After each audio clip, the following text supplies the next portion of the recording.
Então, é um privilégio a gente estar aqui e aquilo que Deus está desenhando aí para a gente com perspectiva, né? A gente já tem alguns anos já nem sei mais dizer quantos anos, Deus tem colocado no nosso coração esse empenho assim, de relação com a igreja aqui em Salvador.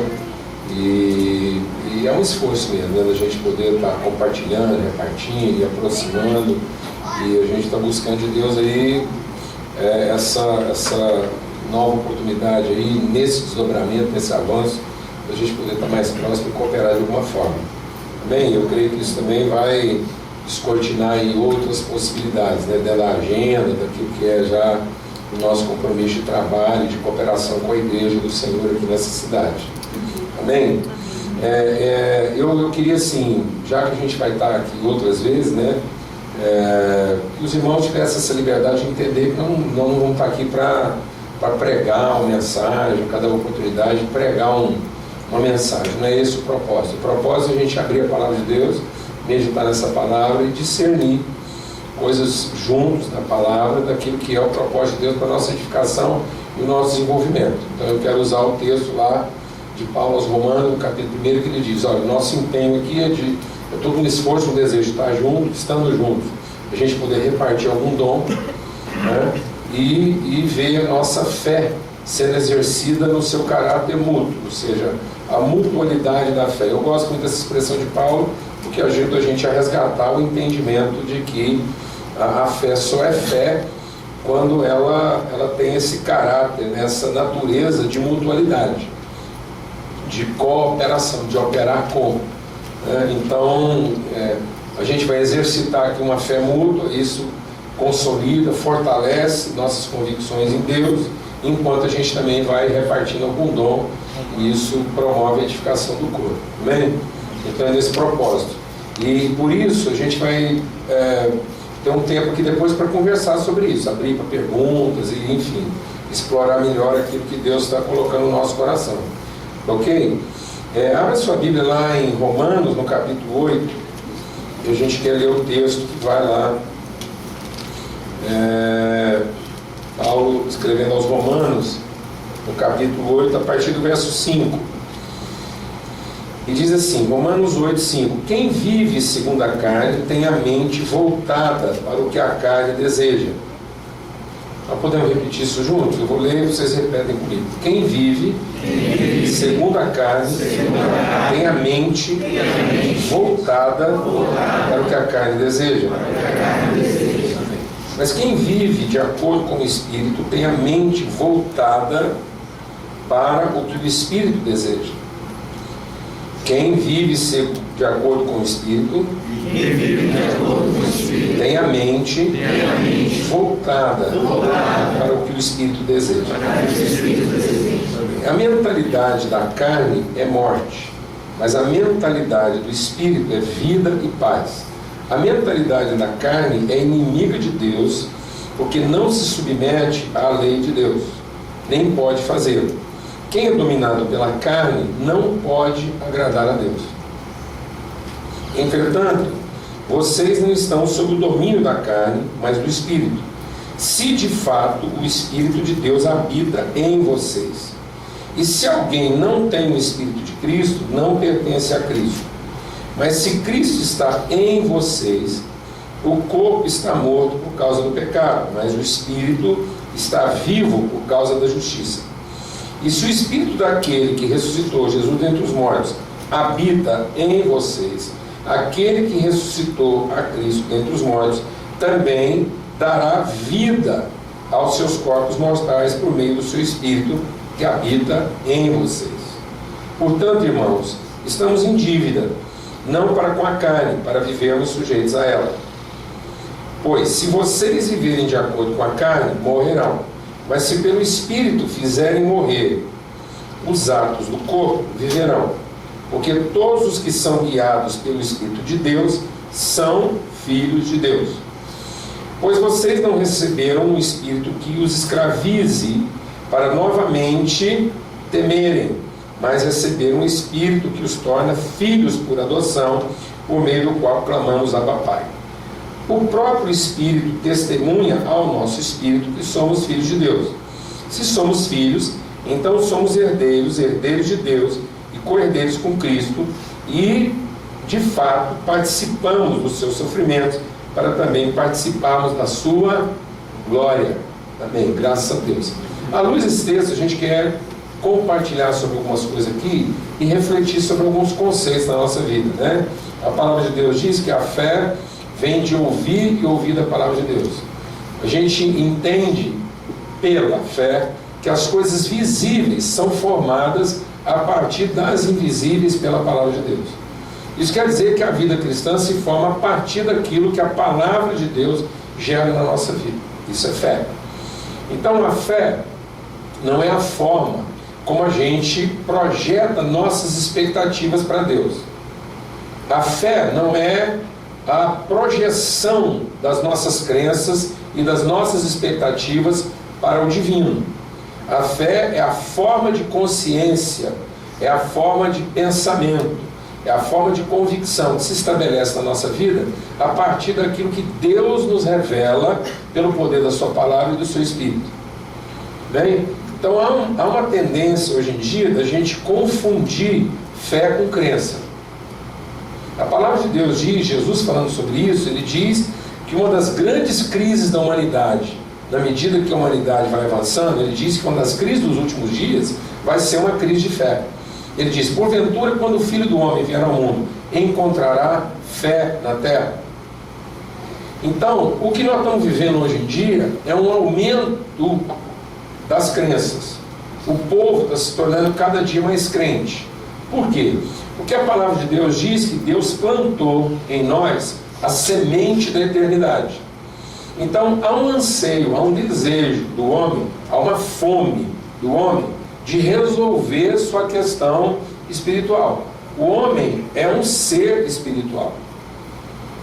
E essa espiritualidade humana, ela ficou prejudicada, ela ficou morta a partir do momento em que o homem se separou de Deus. O homem deixou de ouvir Deus. E é isso que Cristo vem estabelecer de forma definitiva e absoluta na nossa vida. Então o homem, antes do pecado, ele podia desenvolver um pouco dessa consciência espiritual. Mas depois do pecado, ele perdeu totalmente a possibilidade de desenvolver uma consciência espiritual. Então o homem continuou tendo uma necessidade espiritual, mas sem condição de desenvolver uma consciência espiritual que fazia dele homem. Por isso a palavra de Deus diz que quando o homem pecou, o tipo de sabedoria que domina o homem passou a ser uma sabedoria animal, terrena e demoníaca. Então o que separava o ser humano de todas as demais coisas criadas por Deus?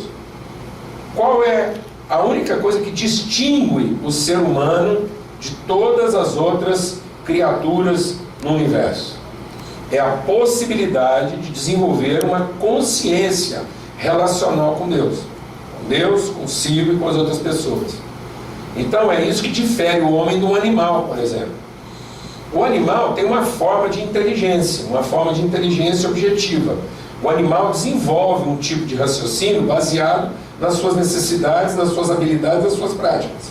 Mas apesar do animal ter comportamentos parecidos com o comportamento humano, ele nunca será semelhante a um homem, porque por mais que ele desenvolva uma prática, ou que ele passe o tempo dele sobre a terra, ele nunca vai desenvolver uma consciência de identidade e muito menos uma consciência de propósito.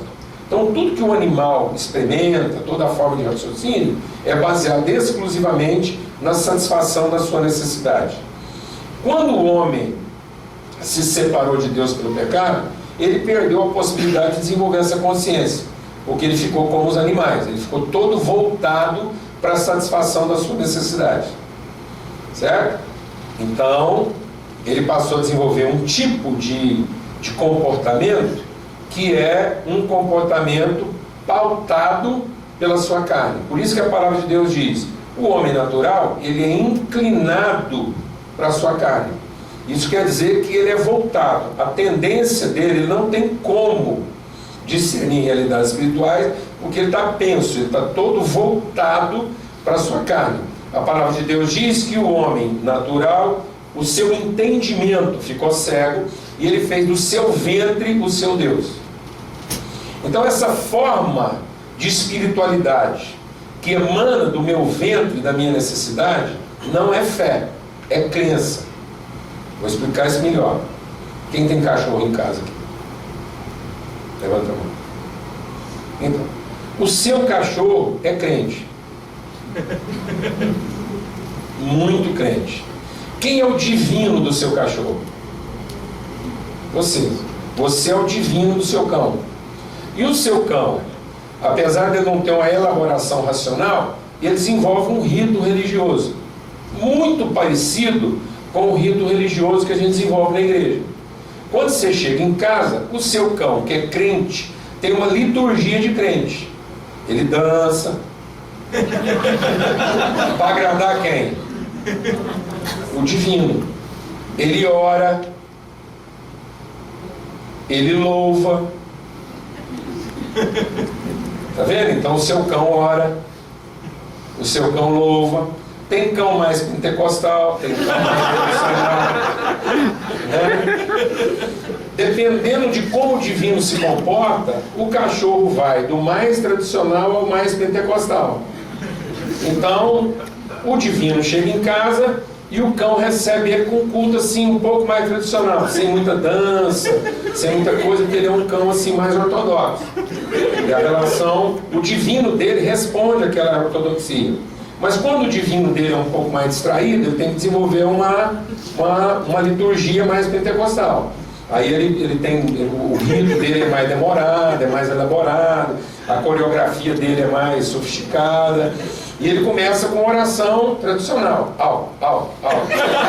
Aí ele vai aprofundando a liturgia dele até chegar numa coisa bem pentecostal que vai para gemidos inexprimidos. Ele começa e começa. Certo? Então, aí é um gemido inexprimível. É uma língua estranha.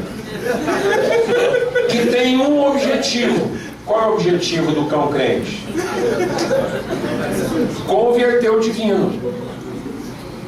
Porque se ele for bem sucedido na coreografia dele, na liturgia dele, o divino dele se converte e dá para ele exatamente o que ele está querendo. Ele assumiu o controle do divino. E o divino dá para ele o quê? Comida. Porque ele é crente de que o divino tem o poder de satisfazer. Isso não é fé. Isso tem nada a ver com fé. Isso é crença. Isso não pode transformar o cão num adorador. Apesar daquilo ser uma forma de louvor. Aquilo é um culto. Mas não é uma reunião da igreja. O que não transforma a consciência, não dá para ele senso de identidade e de propósito. Ele não discerne a natureza da relação. Ele discerne a ordem da relação. Então ele tem uma noção de ordem. Ele se relaciona com o divino numa ordem. Ele sabe a hora de latir, a hora de entrar, a hora de sair. Ele não é besta. Ele já adquiriu um padrão comportamental que agrade o divino, para o divino sempre fazer o que ele quer. Mas ele não tem consciência de natureza e de propósito. Amém? Então, quando nós estamos falando de Jesus, o nosso Salvador, então a gente vai trabalhar aqui um pouco o conceito de salvação. Por que Jesus é o meu Salvador? Porque ele vem resgatar a minha possibilidade, a minha condição de ter uma relação consciente com Deus. Jesus é o meu Salvador porque ele me apresenta a referência. Ele é a iluminação do meu entendimento, porque ele mostra o que é um ser humano perfeitamente harmonizado com a vontade e com o Espírito Divino. Então isso é salvação. Amém? Amém. Então Jesus não é o meu Salvador porque ele é o Deus da salsicha. Jesus é o meu Salvador porque ele é o Senhor da minha consciência. Ele ilumina o meu entendimento com a sua referência de filho, e quando eu olho para Jesus e o vejo como um filho, gerado pelo Espírito, harmonizado com o Espírito Santo de Deus, e agindo de acordo com os impulsos do Espírito, segundo a palavra de Deus registrada nele, então ele mostra o que é ser um filho de Deus.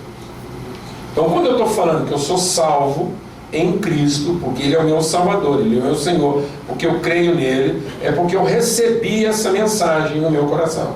Essa mensagem entrou na minha vida e eu creio agora o que é ser um filho de Deus. E quando eu creio que é ser um filho de Deus, eu recebo da parte de Deus o mesmo Espírito que estava em Cristo. Por isso Jesus é meu Salvador, porque Ele me veio conceder a condição de ter a consciência do que é ser um filho de Deus e viver de acordo com essa convicção. Então agora eu não estou apenas harmonizado com o poder de Deus, eu estou agora harmonizado com a natureza de Deus. Eu não sei apenas o que Deus pode fazer a meu favor, eu agora sei qual é a natureza que eu tenho com Deus, da relação que eu tenho com Ele, e de que maneira Deus pode se revelar através da minha vida. Amém, amado? Então, Jesus era único nessa condição. Jesus era o único homem, e foi o único homem, que gerado de maneira plena pelo Espírito, que está perfeitamente harmonizado com tudo aquilo que emana, tudo aquilo que se revela de Deus. Não apenas o seu poder, mas a sua natureza, sua vontade, quem Deus é, o que Deus pensa e o que Deus quer. Jesus está perfeitamente harmonizado, e Ele é o Filho unigênito de Deus. Não há ninguém que tenha essa condição. Então Ele abdica, Ele abre mão, Ele renuncia, Ele sacrifica essa condição única de Filho para nos conceder o mesmo Espírito que estava nele e que dava a ele essa consciência, para que agora o mesmo Espírito que estava em Jesus, formando, gerando, sustentando essa consciência, pudesse estar agora também em nós, gerando, formando e sustentando essa consciência. Então Ele, que era único, abriu mão da sua exclusividade, renunciou a isso e derramou, ofereceu, entregou o seu Espírito, de modo que agora nós temos a mesma condição de Jesus, a mesma natureza de comungar de quem Deus é e ter a consciência de quem Deus é, quem nós somos e qual é o propósito eterno de Deus a se revelar através da nossa vida com Jesus. Então nós não somos mais como os animais. A nossa relação com Deus não é uma relação de crença, é uma relação de fé. Amém, amados? Amém. Então é isso que Jesus vem fazer. Por isso a palavra de Deus diz que tudo que não vem de fé é pecado. Tudo que não é gerado por fé é pecado. Estou te dando trabalho aí, né? Mas é para valorizar a relação. Então, tudo que não vem de fé é pecado. O que quer dizer isso? Quer dizer que eu posso estar fazendo uma coisa certa e que ela não seja necessariamente boa. Então, pecado não é aquilo que eu faço errado. Pecado é qualquer coisa que eu faço baseado na minha crença de que Deus vai remunerar ou vai recompensar minhas ações. Então tudo que eu faço para converter Deus é pecado. Tudo que eu faço para que Deus me reconheça é pecado. Porque não é fruto de uma consciência de quem Deus é e de quem eu sou e de qual é o propósito de Deus na minha vida. Então pecado é tudo aquilo que está fora do propósito eterno da nossa relação com Deus. Então pecado é toda forma de vida que não foi gerada em Deus. Então pecado é tudo aquilo que eu pensei a partir de mim mesmo. Pecado é tudo aquilo que eu identifiquei, de certo ou errado, não interessa, e que não foi orientado pelo Espírito de Deus em mim. Então tudo aquilo que não nasce em Deus é pecado, porque não é fruto de fé. Então deixa o Espírito de Deus ministrar algo no seu coração. O diabo nos enganou não porque ele tirou Deus da nossa vida. O pecado não é porque o diabo conseguiu tirar Deus da nossa vida.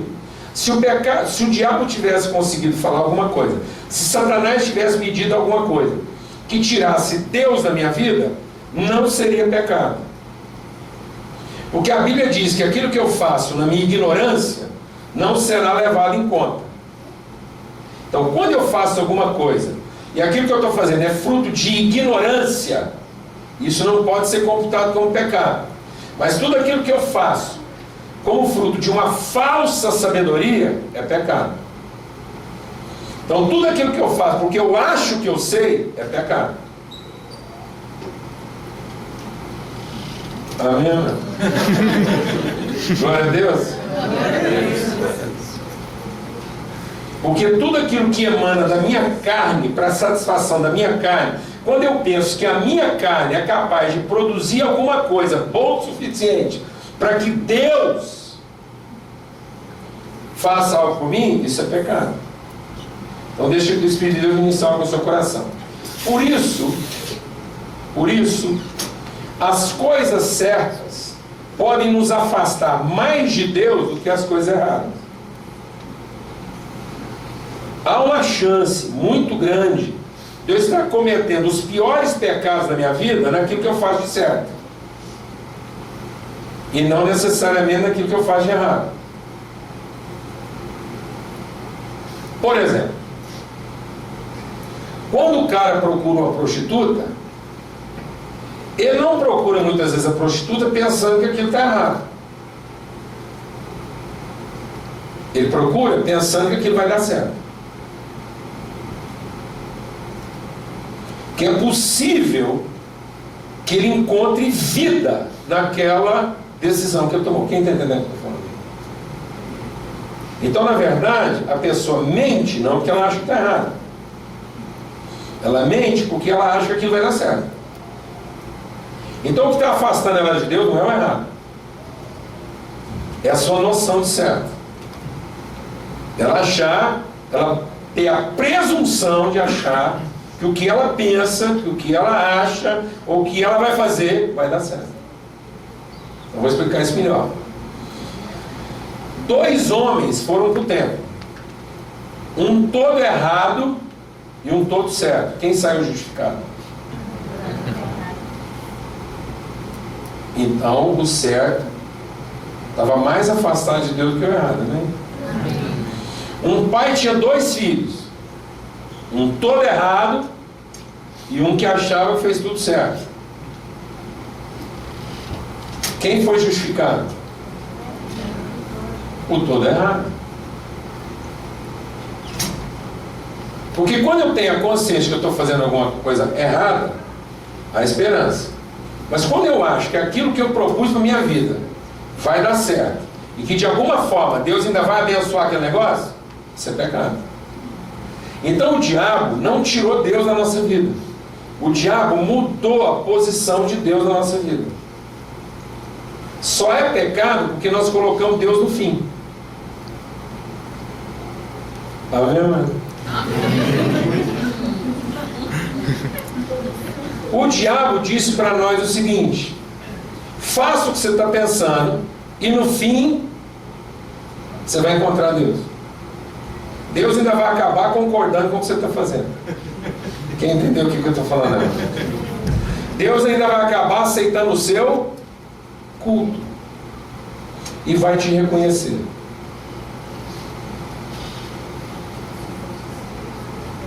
Então, se alguma coisa não foi gerada em Deus, isso é pecado. Não interessa se está certo ou errado. Não foi gerado em Deus. Então, o que não foi gerado em Deus me conduz o quê? À morte. Nós temos a tendência de achar, por exemplo, por causa das nossas crenças. Por causa da crença, a gente acha que Deus castiga o pecado. A gente ainda fala isso tudo. Menino, não faz errado, porque Deus não castiga o pecado. A morte não é o castigo pelo pecado. A morte não é a forma como o pecado é castigado. A morte é a forma como o pecado é remunerado. Então a morte é o salário do pecado e não o castigo. Ou seja, tudo aquilo que não começou em Deus não vai ser penalizado com a morte. Tudo que não começou em Deus vai ter como recompensa a morte, porque não vai terminar em Deus. Amém? Amém. Glória a Deus. Então, só é santo aquilo que é gerado pelo Espírito, aquilo que é orientado pelo Espírito. Então a fé não é a forma como eu projeto minhas crenças para Deus. A fé é como o meu entendimento vai sendo transformado a partir daquilo que de Deus se revela. E aquilo que de Deus se revela vai gerando em mim uma consciência de que eu sou filho de Deus. Se eu sou filho de Deus, então nós temos uma relação, e essa relação tem um propósito. Glória a Deus, amor. Glória a Deus. E o propósito dessa relação não é Deus fazer o que eu quero. Amém? Amém. Então, não é o que eu faço para Deus. O que eu faço para Deus não é santo. O que eu faço com Deus é santo. Amém? Porque aquilo que eu estou fazendo para Deus pode estar sendo o pior dos meus pecados. Deus pode estar se tornando a pior das minhas vaidades. Porque eu começo a achar que no fim Ele está reconhecendo o que eu estou fazendo. Que não foi gerado em quê? Nele. Então muitas vezes a nossa reunião está carregada de carne e não de espírito. Porque nós estamos trazendo os desejos da nossa carne para ver se Deus abençoa isso. Quem está entendendo o que eu estou falando aqui? Amém. Então muitas vezes eu estou trazendo para Deus os desejos da minha carne. Quem gerou aquilo? Quem gerou aquela oração? Quem gerou aquele esforço? Quem gerou aquele culto? O Espírito? Não, minha carne. Minha carne é que gerou aquilo. E a Bíblia diz que o que a carne gera é carne e não pode agradar a Deus. Então esse não pode não é uma proibição. Então Paulo não está falando de uma regulação. Isso não é uma lei de regulação. Isso é um princípio. Ele está dizendo o seguinte, que a carne é impossível, não é proibido. A carne pode ficar tentando agradar a Deus. Não é proibido a carne tentar agradar a Deus. Mas ela está tentando uma coisa impossível, que não vai acontecer. Que nada que começa na carne vai terminar no Espírito. Amém, mano? Então a fé é para gerar uma consciência. E uma consciência que justifica uma prática. De modo que a minha prática de fé testemunha a relação que eu tenho com Deus. E não a que eu quero ter. Vou falar devagar. A fé é para que aquilo que eu faço possa representar e testemunhar a relação que eu tenho com Deus. E não a que eu quero ter. Amém? Porque essa é a salvação. A salvação é que agora eu não faço mais nada de maneira intuitiva, de maneira crente. Amém, mano? Agora eu faço todas as coisas segundo a orientação do Espírito Santo. Então você está perdendo o seu tempo de ter começado uma coisa que foi em você, você que começou isso, e agora você está querendo que Deus dê jeito. Ele vai dar um jeito, ele vai acabar com isso. Ele vai destruir isso para que você possa começar isso da maneira boa. Glória a Deus, amado. Não é nem da maneira certa. Não interessa se você começou isso da maneira certa. O seu motivo pode ter sido os piores possíveis. Então você às vezes começou uma coisa certa que não era boa. Amém? Amém. E aí Deus vai fazer isso dar errado para ela ficar boa. Glória a Deus. Amém? Amém. Aleluia. Glória a Deus. Glória a Deus. Não é? Para que eu possa agora aprender a ser guiado pelo quê? Pelo Espírito. Porque a inclinação do Espírito é Espírito, mas a inclinação da carne é carne. Por isso Paulo está escrevendo que eu preciso ter esse entendimento, essa clareza, de que o Espírito não habita comigo. A salvação, Jesus é o meu Salvador, porque agora Ele iluminou meu entendimento. E assim como eu vi com Ele, é comigo. Então um filho de Deus é aquele que é guiado pelo Espírito. então eu sou filho de Deus, não é porque Deus está abençoando o que eu faço. Eu agora sou um filho de Deus, não é porque Deus abençoa o que eu faço. Eu sou um filho de Deus porque o que eu faço é abençoado. E é abençoado porque é gerado em Deus. Glória a Deus. Então o meu esforço cristão não é trazer meus planos para Deus e esperar que Ele os abençoe, como a maioria de nós está fazendo. Trazer planos para Deus e esperar que Ele os abençoe é crença. Eu preciso sentar com Deus e fazer planos com Ele. Glória a Deus, amado. Porque o que Deus queria quando Ele nos criou não era veneração. Quando Deus nos criou como seus filhos, a última coisa, se é que Deus estava pensando nisso, se é que um dia Deus estava pensando nisso, e se pensou, deve ter sido a última coisa que Ele pensou, a última coisa que Deus pensou quando Ele fez a igreja foi em culto.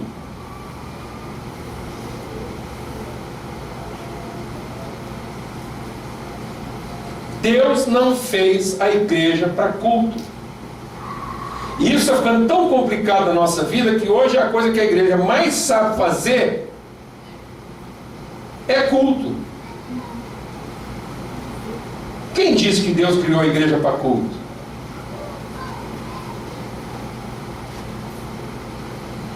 Culto é uma coisa que Deus já tinha antes de ter feito a igreja. Se era pela questão de culto, Deus tinha parado nos anjos, porque com os anjos Deus tem culto. Amém, irmão? Amém. Ou então Deus podia ter parado na girafa, no hipopótamo, no jacaré, na jiboia, no passarinho, nas plantas. Então, um ramo de hortelã cultua Deus, porque um ramo de hortelã fala do poder de Deus. Uma ameba, um besouro, uma barata, um rato, um crocodilo, um macaco. Essas coisas todas louvam a Deus, porque falam do seu poder. Mas só a família de Deus pode apresentar algo que essas coisas, que toda a criação não pode, nem os anjos, que é a sua glória. Então, quando Jesus está dizendo o seguinte: recebereis poder ao descer sobre vós o Espírito Santo, nós que ainda temos uma mentalidade o quê? Humana, carnal.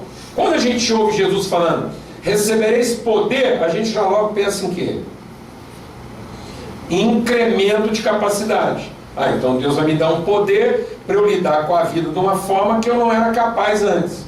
Não, quando Jesus está falando de poder, Ele está falando: olha, você vai receber poder para ser testemunha. Então o poder que Jesus está prometendo pelo Espírito Santo não é o poder do dom, é o poder da consciência, é o poder de ser guiado pelo Espírito, de modo que você possa dar testemunho consciente da relação que você tem com Deus e do propósito que você cumpre na vida, na relação com as pessoas. Então o poder que Deus está prometendo pelo Espírito Santo é muito mais o poder de uma relação harmônica com a vida no seu todo, do que o poder de uma capacidade a mais. Então, quando eu estou falando do poder de uma capacidade a mais, nós estamos falando de um poder sem glória. Então, quando Jesus está falando do poder do Espírito Santo, é para, como Paulo diz lá no fim, para que todos partilhemos, comunguemos da sua glória. Então, quando Deus fez a igreja, não era para manifestar o seu poder, mas era para revelar a sua glória. O mundo sem a igreja está cheio do poder de Deus, mas só a igreja e a sua família têm a condição consciente de encher o mundo com a sua glória. Vou explicar isso melhor. Você trabalha muito, tem o poder de comprar uma mesa grande, você tem o poder de comprar uma casa com 4 suítes, mas se as pessoas não tiverem comunhão, harmonia, respeito, afeto dentro dessa casa ou em volta dessa mesa, o seu poder não tem glória.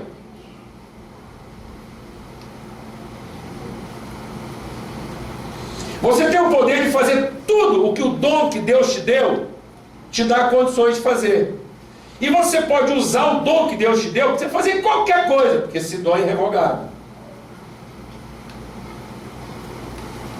Mas o dom que Deus te deu só vai revelar a glória de Deus se esse dom estiver trabalhando em harmonia com aquilo que é o propósito eterno de Deus a ser revelado através da relação que você tem com Ele e com as pessoas.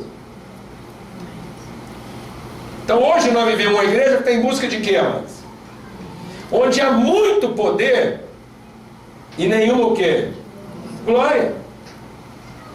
Porque as capacidades estão exacerbadas, mas as relações são péssimas. Jesus diz: a glória que meu Pai me deu, eu dei a vocês, para que vocês tenham uma relação harmônica. A glória é para que a gente entenda a unidade da relação, a natureza da relação. E uma vez entendendo a natureza das relações, e essa relação sendo harmônica, sendo uma relação que está perfeitamente harmonizada com quem Deus é e o seu propósito eterno, essa relação harmônica vai fazer com que as pessoas creiam em quem Deus é. Porque nós estamos comungando com as pessoas os atributos de Deus e não o seu poder.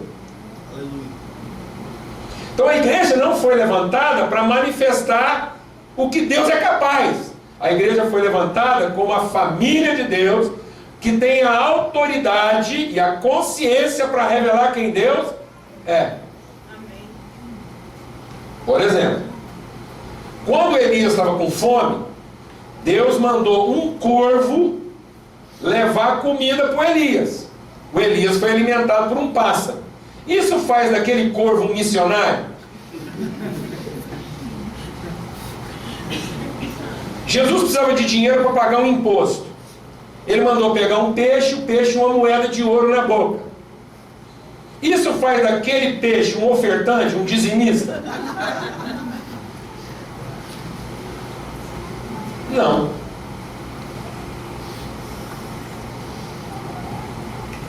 Porque aquele corvo não está trabalhando na consciência do seu propósito nem da sua relação. Aquele corvo não conhece a Deus, apesar de reconhecê-lo como Deus. O corvo reagiu a uma ordem de Deus porque o reconhece como Deus. Mas o corvo nunca vai ter a consciência de que ele é um filho de Deus, cumprindo o seu propósito. Ele não transmitiu a natureza de Deus para Elias. Amém, amor? E nós estamos restringindo oferta, louvor, a uma questão de reconhecimento de Deus. Nós estamos usando nossos dons e atributos para dizer que nós reconhecemos a Deus no desejo carnal de ser reconhecido por Ele. E aí Deus me recompensar porque eu fiz o serviço bem feito. Quem está entendendo o que eu estou falando aqui? Isso vai ser uma relação sem glória. E, no entanto, pode ser uma relação de muito poder. A experiência com o poder de Jesus não salvou as pessoas. Só foram salvos aqueles que tiveram consciência da sua natureza e se entregaram a uma relação de harmonia com Ele, com o seu propósito e com o seu Espírito. Isso é tão forte na nossa vida que a gente não trabalha essa consciência de que o Espírito está em nós. Tanto é verdade que a gente ainda conjuga todas as coisas na nossa relação com Cristo e com as pessoas nas três pessoas do singular: eu, tu e ele. Eu sou amigo dele, vou apresentar tu para ele, você vê se ele se vira com ele e faz o que ele quer para ver se tu se dá bem como eu me dei bem com ele. E agora fiquei melhor ainda porque apresentei tu para ele, isso vai aumentar meus créditos com ele. Então isso nunca vira um nós. Porque não é uma relação que comunga natureza e propósito. É uma relação que vivencia necessidades incomuns num triângulo impessoal. Quem está entendendo o que eu estou falando? Isso é pecado. Porque não é fruto de fé. Isso é uma tentativa religiosa de manipular Deus. Isso não seria pecado enquanto a gente era criança. Mas insistir nisso, uma vez que o Espírito de Deus habita em nós, é não se submeter à orientação do Espírito de Deus. Então, se é que o Espírito habita em nós, esse Espírito que está em e não comigo, que opera através e não a favor. Amém, amém? Amém. Esse Espírito que opera em nós, conosco e através de nós, ele vai revelar, ele vai nos tornar participantes da sua glória. Vou explicar isso melhor no seguinte aspecto. Eu sou engenheiro, eu tenho só um pouquinho de toque assim, com relação às coisas assim organizadas. Então, por exemplo, é muito comum, às vezes, eu chegar na casa das pessoas, eu já usei esse exemplo em vários lugares, vou repetir aqui. Às vezes eu chego na casa das pessoas e encontro lá uma faca endemoniada. Você sabe o que é uma faca endemoniada? Alguém sabe o que é uma faca possessa? Uma faca com crise de identidade. Vou explicar o que é uma faca com crise de identidade. Possessa, de espírito ruim. Tem um principado em cima daquela faca. Qual é? É quando você pega uma faca e ela está com a ponta meio torta, porque alguém pregou para ela. Alguém passou vários dias pregando para ela que ela era uma chave fina.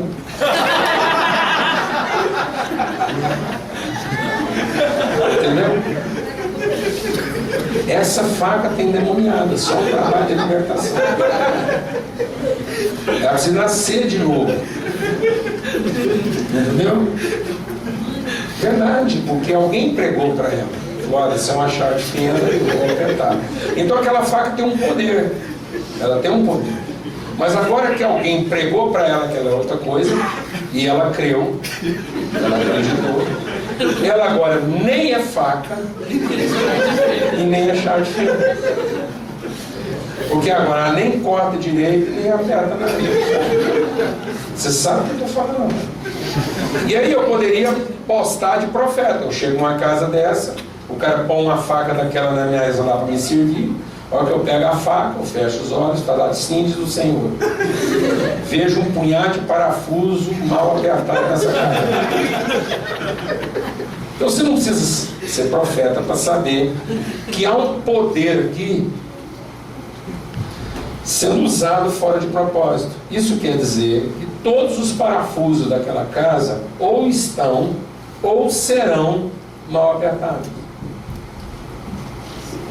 Então é por isso, essa falta de consciência de glória faz com que a gente use o poder fora de propósito. E quando eu uso o poder fora de propósito, o propósito que é o de Deus eterno para a minha vida não se cumpre. Então eu vou viver um estado permanente de carência. Então eu vou ficar sempre com a sensação de que está faltando alguma coisa. Alguém aqui sabe o que eu estou falando ou não? Aí eu olho para a minha vida e fica parecendo que o que está faltando na minha vida? Poder. Porque os parafusos que eu aperto não ficam apertados. Está me entendendo esse problema? Então tem alguma coisa errada na minha vida. Eu preciso de mais poder. Aí eu vou lá e compro uma faca melhor, mais poderosa.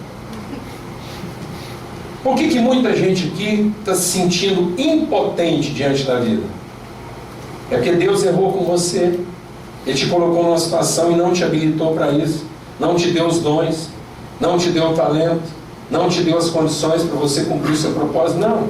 É simplesmente porque você pegou esse poder, ouviu o diabo falar com você, de que você podia usar esse poder num projeto seu de vida. E que já que você era crente, você vai usar o seu dom, o seu talento, o seu projeto de vida, no tipo de família que você montou, no tipo de empresa que você montou, no plano que você fez, no tipo de igreja que você criou, no tipo de igreja que você organizou, no tipo de culto que você vem sustentando, e você vai usar todo o poder que você tem, todo o seu dom nisso, e que de alguma forma Deus vai abençoar. Só que no meio do caminho você começa a perceber que isso não funciona direito, porque os parafusos vão ficando mal apertados. Aí você faz o quê? Você procura mais poder. Porque a gente começa a achar que as coisas não estão funcionando bem porque falta o quê? Poder. Então eu preciso de outros dons. Eu preciso de uma experiência mais poderosa. Eu preciso de uma igreja mais poderosa. E eu preciso de um culto mais poderoso, onde eu tenho certeza de que Deus está presente lá. E nesse culto poderoso, porque Deus está presente, eu já vi que lá, porque esse culto é poderoso, Deus lá atende mais rápido e mais fácil. Porque lá o povo aprendeu como é que corrompe Deus.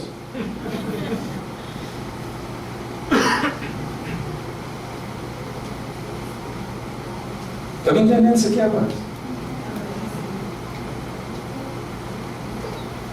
Sendo que o segredo não é esse.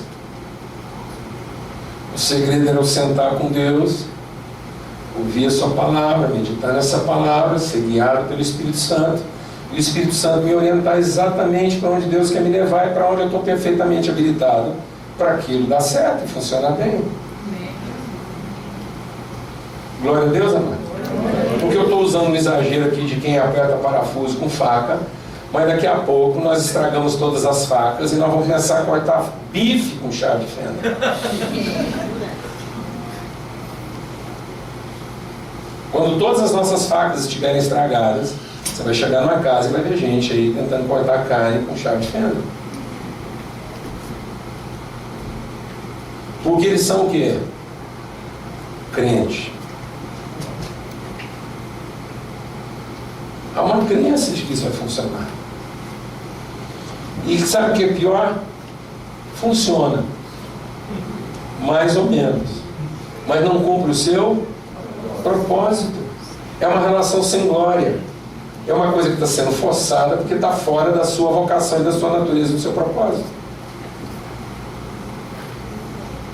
Está me entendendo isso ou não? Então, veja, isso é tão grave que a gente pegou a Bíblia e a gente pega a Bíblia e transforma a Bíblia num livro de receita para ser ouvido por Deus. Então, se eu ler a Bíblia e se eu for muito dedicado à palavra de Deus, Deus vai me reconhecer como um devoto disciplinado e Ele vai me atender melhor. Então nós estamos usando a Bíblia para alimentar a nossa carne de que ela pode ser espiritual. E a Bíblia não é o livro que alimenta a minha carne. A Bíblia não é para que eu venha aqui com a minha carne e encontre formas de ver minhas necessidades carnais resolvidas. Glória a Deus, amém. Glória a Deus. Amém, amém. Amém. A minha carne tem os livros de ciência. Para resolver os problemas da carne, eu tenho a ciência. 2 mais 2 é igual a 4. Amém? Então, para resolver os problemas da carne com a carne, eu vou lá e que está certo. Aquilo lá é muito bom, aquilo é ciência. O macaco aprendeu a quebrar coco com pedra. Não escreveu um livro ainda, mas está fazendo ciência. Quando o macaco quebra um coco com pedra, isso é ciência. Mas isso não faz dele um filho de Deus. E o tipo de ciência que ele desenvolve resolve o problema dele. Agora, quando eu venho para a Bíblia, esse aqui é o livro do Espírito. A Bíblia foi escrita para alimentar o meu espírito, para que eu pense como espiritual. Amém? Amém. Então aqui eu alimento o meu espírito. É através da revelação de Deus que está aqui, e uma revelação de quem é Deus, quem nós somos e qual é o propósito eterno de Deus para a nossa vida. Quando eu olho para esse livro, a minha identidade espiritual é alimentada. Então esse é o livro de ciências do meu espírito. Para que a minha natureza e minha identidade espiritual seja alimentada, de modo que eu saiba como humano o que um homem espiritual faz. Então o livro, a Bíblia, não é para ensinar um humano a se tornar espiritual. A Bíblia é para ensinar um ser espiritual a como ele deve agir como humano.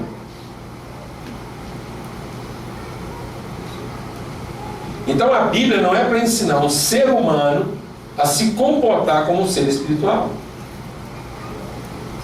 A Bíblia é para ensinar um ser espiritual que tem uma consciência espiritual, que sabe que é espiritual, que é guiado pelo Espírito, como é que ele deve se comportar como humano. Como é que um homem espiritual se comporta como marido? Como é que uma mulher espiritual se comporta como esposa? A Bíblia não é para uma esposa olhar para a Bíblia e ir lá falar para Deus o marido que ela queria porque ela é espiritual.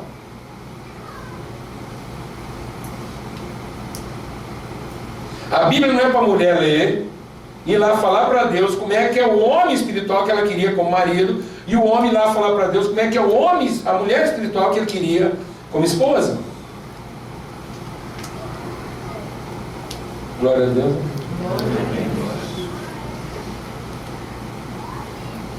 A Bíblia não é para orientar o que eu vou pedir. A Bíblia é para orientar o que eu tenho para oferecer. Glória a Deus. A Bíblia não é para eu aqui ir lá e saber que tipo de filho eu quero. A Bíblia é para eu saber que tipo de pai e mãe eu ofereço para qualquer tipo de filho que vier.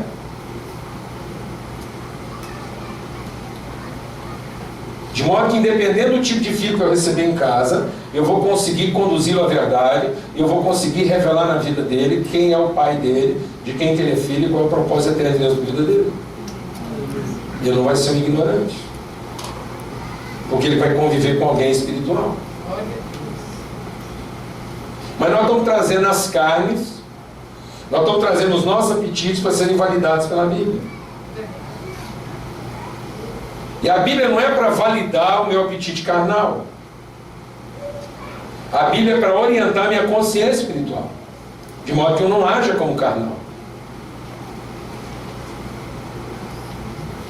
Então a última coisa que a igreja tinha que estar fazendo é culto. As reuniões da igreja não tinham que ser para dizer o quanto que nós reconhecemos Deus. As reuniões da igreja deviam ser para a gente dizer o quanto nós queremos conhecê-lo.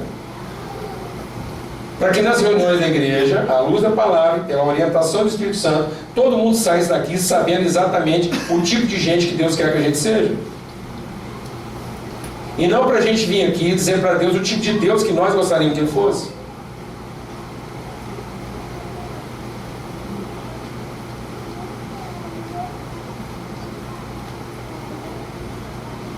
Então a reunião da igreja não era para produzir louvor. A reunião da igreja era para produzir adoração. Porque Deus não está procurando quem o louve. Isso ele já tinha. O que Deus não tinha é quem o adore. E adorar não é no sentido de reconhecê-lo como Deus. Adorar é no sentido de conhecê-lo como Pai. É ter uma relação com Ele. É comungar a sua natureza e não reivindicar o seu poder. Por isso que toda vez que Jesus se manifesta como Filho de Deus, nós queremos crucificá-lo. Porque nós não queremos entender que Deus é Pai. Nós preferimos entender que Ele continua sendo só Deus. Porque se Deus for só Deus, a minha crença e o meu culto vai converter Deus. E aí o que Deus vai me entregar no final do culto é meu. Porque Deus reconheceu o esforço do crente e finalmente liberou para o crente uma coisa que é o pagamento do seu esforço. Olha, se é o pagamento do seu esforço, então pertence a quem? A mim. Mas se a nossa reunião é uma reunião de família, que nós estamos conhecendo a Deus como Pai, então não tem nada aqui que eu possa chamar de meu. Por isso que nós crucificamos a Jesus quando Ele disse que era Filho e que Deus era Pai. Porque nós não queremos um Pai, nós queremos o quê? Um Deus. Um Deus que me reconheça, porque eu reconheci. Amados, a não ser que um cara está assim, a não ser que ele bateu a cabeça no banheiro, escorregou, bateu de cabeça, a não ser que deram lá para ele uma cachaça envenenada, a não ser que ele fumou um baseado muito doido, não tem nenhum ser humano no exercício razoável da sua humanidade, que quando chega em casa, o que ele quer é culto. Só gente muito carente, só homem assim com muita crise de poder, só mulher assim com muita crise de reconhecimento e que não entendeu ainda o sentido do seu sacrifício, está esperando ainda que a família dela levante um altar para ela. A não ser que a pessoa está muito assim, desequilibrada, nenhum pai, nenhuma mãe, quando chega em casa, quer culto. Nós estamos querendo culto em casa porque nós estamos assim, perturbados. Não faz sentido um homem chegar em casa e esperar que a mulher dele, soberano, altíssimo, não é isso que a mulher quer quando ela encontra o marido. Não é culto. Quando a gente está querendo esse tipo de coisa, é porque a gente caiu de cabeça. Alguma coisa inverteu dentro da gente. Porque quando um pai, uma mãe, um marido, uma esposa se encontram, eles estão querendo deitar todo mundo na mesma cama, marido, mulher com menino, depois a gente reparte com outras coisas, mas no começo é aquilo ali tudo junto. A gente não põe uma mesa em casa porque está querendo ser louvado. A gente coloca uma mesa caprichada em casa, vai lá e pica um filé com cebola, faz um mexido, quer um ovo, não é porque você está querendo ser reconhecido como um chefe, um exímio. Não. No fundo do coração, você quer ver a sua família alegre, muito sentada, e conta uma história. Como é que foi seu dia? E aí, o que você está sentindo? Por que você está triste? Está chorando por quê? Chora mesmo. A menina não está gostando de você igual você queria, é de chorar. E vão chorar junto. Chora com você, a gente abraça. Amém, amados? Quando a palavra de Deus diz que Jesus nos ensina a orar, ele diz o quê? A palavra de Deus diz que Jesus nos ensina a orar porque ele nos leva para onde? Para dentro do seu quarto. Ele diz assim: entra no teu quarto e fala com seu pai.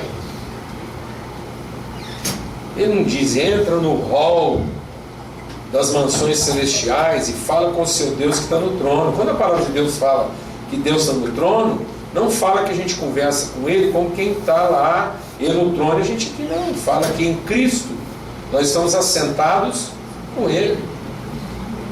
É o Senhor soberano no trono e os seus príncipes sentados no trono, e Deus vira para nós e nós para Ele, e as necessidades estão aí, as lutas, os enfrentamentos, as crises, as dificuldades, as incompreensões, o ódio, o pecado, e aí nós ali, sentados ao lado dele, a gente conversa. E aí, como é que nós vamos resolver esse negócio? Como é que nós vamos cuidar desse povo? Como é que a gente vai tratar essa questão? Ou não é assim? É nesse lugar que Cristo nos colocou. Não é no lugar da veneração, é no lugar do conhecimento. É glória, não é poder.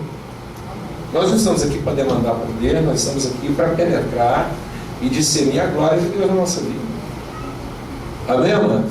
Amém. Não é vir aqui apresentar nossas questões para Deus, é vir aqui apresentar as questões do povo e dizendo: Deus, ó, é o povo aí, como é que nós vamos resolver esse negócio? É nós. Amém, amados? Amém. Jesus disse que aquele que ora como quem está querendo receber reconhecimento, já teve. Reconhecimento, amados, é uma coisa muito rápida. Reconhecimento é uma coisa que você tem de manhã e perde à tarde. Reconhecimento é aquilo que você tem da sua esposa quando você acerta. E ódio é aquilo que você tem dela quando você erra. Ela te reconhece como Deus de manhã e quer te matar como Satanás depois da noite. É rápido assim.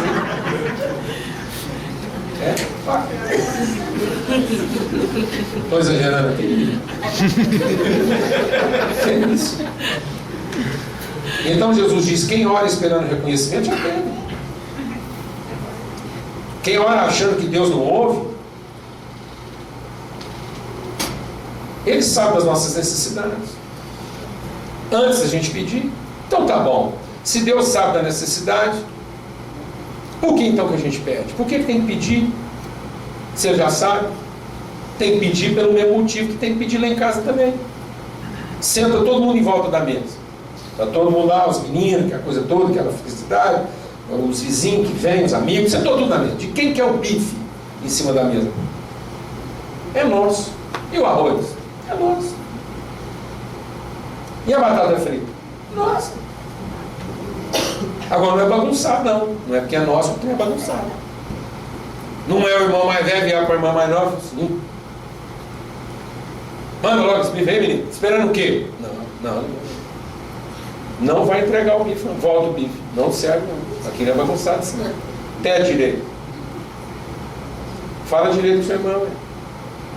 Não é porque o bife é seu que esse negócio aqui é bagunçado, assim, não. De quem que é a sandália nova, mano, que nunca foi usada? Fala a verdade. De quem que é a sandália nova que está lá guardada, que você comprou para estrear, está lá no guarda-roupa? É nossa. É nossa. Agora não é porque é nossa que a irmã vai lá, pega aquilo de qualquer jeito e onde é que está aquela sandália que eu guardei? Quem foi a possessa, endemoniada? Não vai usar assim, não. Pode usar? Pode, porque é nossa, afinal de contas é nossa. Mas tem que pedir. Tem que pedir por quê? Porque não é nossa? E se eu pedir passa a ser? Não. Tem que pedir porque isso é nobre. Isso dignifica a relação. Isso é honrado. Isso é respeitoso. Isso é cheio de glória. A gente não pede porque está esperando que alguém nos dê esse poder. A gente pede porque é assim que funciona. Em pessoas que reconhecem a relação e a respeitam. É assim que a gente traz glória para a mesa. Porque sem glória na mesa, cada um pegava o seu bife e estava tudo certo. Sem glória na mesa, o cara passa por cima da mesa lá, vai lá e pega o bife, põe no prato e não conversa com ninguém. Coisa mais feia. Custava ter pedido? Eu tinha o maior prazer de te servir. Afinal de contas é nosso. É para isso que nós estamos aqui juntos, em família. É para aprender a tratar um com o outro. É para ser gentil. É para eu ter o privilégio de poder te atender. Isso não é só poder. Você não estava lá mesmo para liberar a sandália, eu fui lá e peguei, porque peguei. Azar o seu. Negativo. Isso aqui não é bagunçado, senão. Amém, irmão? Amém. Em nome de Jesus. Porque todos os que são guiados pelo Espírito são filhos de Deus. Então, amados, um copo sem lavar em casa não vai levar ninguém para o inferno. Sabe aquela cama que você não arrumou? Não vai te levar para o inferno. Ninguém vai para o inferno porque Deus castiga a cama que você não arrumou. Mas não arrumar a cama pode estar dizendo que você ainda não saiu do inferno.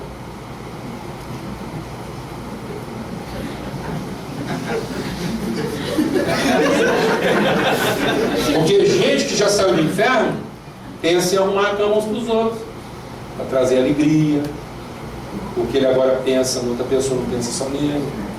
Ninguém vai para o inferno porque não arrumou a cama. Ninguém vai para o inferno porque não levantou da mesa e não levou o prato para a Bíblia. Mas não fazer isso pode estar demonstrando que ninguém saiu do inferno ainda. Pode estar dizendo que nós não temos o Espírito de Cristo. Porque se a gente tivesse o Espírito de Cristo, ele ia falar, não, posso lavar seu prato? Posso arrumar sua cama? Pode usar minha sandália. Isso traria o que? Glória. Mas agora a gente vem aqui para a reunião, faz um culto para ver se Deus lava o prato de todo mundo e está tudo certo.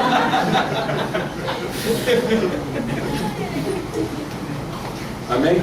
Amém? Então todos os que têm o Espírito de Cristo são filhos de Deus. E esse Espírito está em nós. Amém?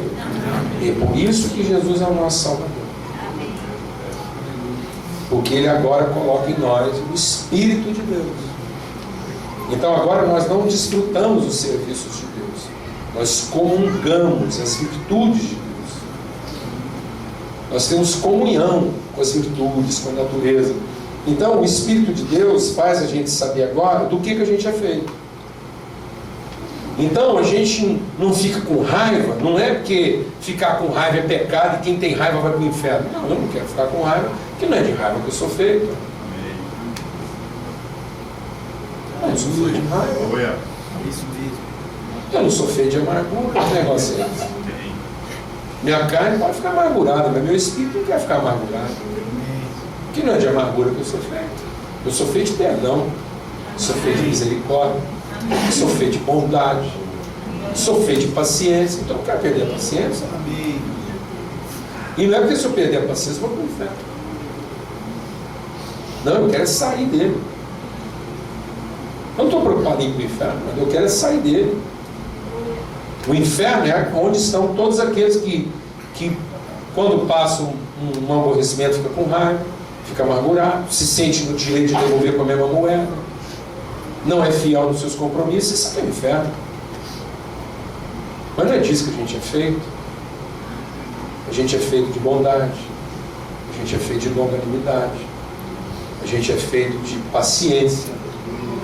Amém, amados? Amém. A gente é feito de justiça. E agora, como é que eu sei que é disso que eu sou feito? Porque o Espírito de Cristo que habita em mim testifica que eu sou essa pessoa. Amém. Porque eu sou espiritual. As coisas agora na minha vida começam em Deus. Se começam nele, vão terminar nele. Eu não tenho que ficar preocupado como é que as coisas vão terminar. Eu agora sei que todos os planos que eu começo em Deus vão terminar bem. Eu não tenho nem que ficar ansioso o que vai ser amanhã. Eu sei que tudo que eu comecei vai terminar bem. Amém. Porque a gente começou isso com Deus, em Deus. E mais, eu posso começar qualquer coisa, porque eu sei que até as coisas que eu ainda não sei fazer, eu vou descobrir que sei. Porque na hora H, eu vou olhar para a caixa de ferramenta e falar, um parafuso bambo. E não é que eu tenho uma chave de fenda? E não vou ter que sair doido procurando uma faca. Porque eu tenho o Espírito de Cristo. Amém, amado? Amém. E para cada dificuldade eu vou descobrir o que eu já estou habilitado em Deus para suprir aquilo, porque Deus não me pôs uma latada e nem não pôs nenhuma situação que eu não possa enfrentar ou suportar. Glória a Deus? Amém. Então não tem que ficar ansioso com o dia de amanhã. Glória a Deus? Amém. Pronto. É isso que a gente queria compartilhar.